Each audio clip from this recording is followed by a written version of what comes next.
ओम नमः शिवाय। अगस्त के अंतिम सप्ताह में कई महत्वपूर्ण व्रत और त्योहार पड़ रहे हैं, जिसमें से एक वरलक्ष्मी व्रत है। सुहागिन महिलाओं के लिए यह व्रत विशेष महत्व रखता है। हर वर्ष सावन के शुक्ल पक्ष की नौमी तिथि पर यह व्रत रखा जाता है। इस दिन माता लक्ष्मी की पूजा अर्चना की जाती है। मान्यता है कि विधि पूर्वक माँ लक्ष्मी की पूजा करने से अखंड सौभाग्य का आशीर्वाद प्राप्त होता है, वैवाहिक जीवन सुखमय होता है और आर्थिक समस्याओं से भी छुटकारा मिलता है। यदि पुत्र प्राप्ति की कामना हो तो माँ लक्ष्मी उसे भी पूरा करती हैं। धन वैभव की वृद्धि होती है तथा परिवार में सुख शांति बनी रहती है। इस वर्ष माँ लक्ष्मी की पूजा अर्चना करने से अष्ट सिद्धि की प्राप्ति होना सुनिश्चित है, परंतु इस व्रत को तब तक अधूरा माना जाता है जब तक कि इस व्रत के दिन वरलक्ष्मी व्रत कथा को ना सुना जाए। अर्थात वरलक्ष्मी व्रत के दिन वरलक्ष्मी व्रत कथा को अवश्य सुनना चाहिए। इस कथा को सुनने मात्र से ही वरलक्ष्मी व्रत के बहुत से पुण्य प्राप्त हो जाते हैं। इस वरलक्ष्मी व्रत कथा को सुनने मात्र से ही भक्त का बहुत कल्याण हो जाता है। तो चलिए हम सभी बहनें मिलकर महान कृपा वाली माँ वरलक्ष्मी व्रत की कथा सुनते हैं। यह कथा बहुत ही पहले की है। प्राचीन समय में मगध के राज्य में कुंडी नाम का एक नगर हुआ करता था। कहा जाता है कि कुंडी नगर रावण की सोने की लंका की ही तरह सोने से बना हुआ था। इसी नगर में चारुमती नाम की एक ब्राह्मण महिला रहती थी। वह प्रतिदिन माँ लक्ष्मी की पूजा करती थी और पूरे लगन से अपने पति व सास ससुर की सेवा भी करती थी। एक रात जब चारुमती सो रही थी तो उसके सपने में माँ लक्ष्मी आई। उन्होंने चारुमती से कहा कि मैं वरलक्ष्मी हूँ। जिस तरह से तुम मेरी पूजा करती हो मैं उससे बहुत प्रसन्न हूँ।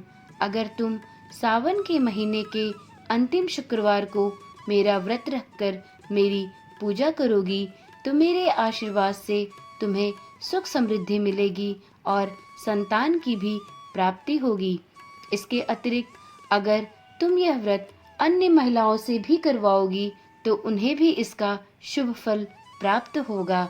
सुबह होने पर चारुमती ने अपने स्वप्न वाली बात अपने पति और सास ससुर को बताई। उन लोगों ने सलाह देते हुए कहा कि सपने की बातें सच होती हैं, इसलिए उसे अपने स्वप्न के अनुसार सावन माह के आखिरी शुक्रवार को माँ वरलक्ष्मी का व्रत अवश्य करना चाहिए।